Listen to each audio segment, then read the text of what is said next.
Nah, kita udah bahas bahwa anak broken home seringkali ngebawa generational trauma yang kebawa dari orang tuanya. Ya, nah ini sebenarnya yang penting adalah bisa diberesin. Ya, sekali lagi, bahwa trauma bukan berarti nggak bisa diselesaikan.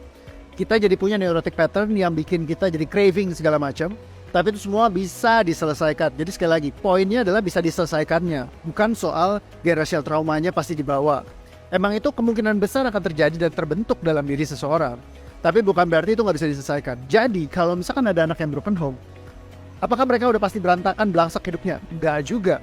Begitu juga orang yang hidup keluarganya baik-baik aja, kelihatannya nggak broken home, tapi mereka cerai psikologis. Jadi perceraian itu bukan bicara tentang soal mereka break up artinya keluarganya nggak utuh, tapi banyak banget yang keluarganya utuh, tapi juga orang tuanya yang belangsak juga.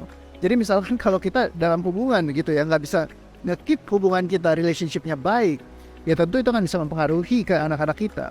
Kayak ya banyak banget saya handle klien yang mereka orang tuanya nyatu baik-baik aja nih, nggak ada pecahnya, tapi semua prahara rumah tangga begitu luar biasa terjadi dalam kehidupan mereka. Ini juga jadi pattern yang bisa bikin berantakan juga. Makanya kalau ada yang bilang enggak tuh, semua juga banyak yang keluarganya utuh akhirnya mereka bercerai juga. Ya iya, keluarga utuh tapi juga mungkin banyak pertengkarannya di dalam, jadi perceraian psikologis terjadi misalnya, atau banyak variabel yang lainnya. Nah, kita tentu nggak bisa menyamaratakan satu hal dengan yang lainnya. Ini cuma hasil dari ketika saya ketemu aja, dan klien saya pasti kesaring yang datang ya memang ya bermasalah semua. Orang yang baik-baik aja yang mungkin nggak datang, atau banyak yang baik-baik aja kelihatannya juga nggak datang, karena kan mereka juga ya pasti pengen nunjukin yang terbaik gitu loh. Kalau misalkan emang gak ada masalah, kenapa harus datang?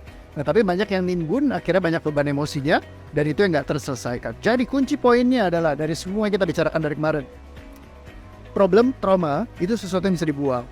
Jadi kita nggak perlu bawa traumanya terus menerus, itu kuncinya. Jadi kalau misalkan punya cravingnya kita segala macam, video-video kayak kemarin itu untuk nyadarin aja. Jadi saya banyak bikin video kenapa? Buat kita nyadarin, oh gue punya nih generational trauma, misalkan problem yang ada dalam diri kita, ya itu yang kita beresin gitu, kita address, kita selesaikan. Bukan untuk kita bawa-bawa terus dan mencari siapa yang salah. Misalkan, oh yang salah orang tua gue, gara-gara dia nih bercerai, gara-gara dia nih nyampein begini, gue jadi begini gitu. Kalau kayak gitu sampai kiamat kita nggak bakalan beresin diri kita sendiri.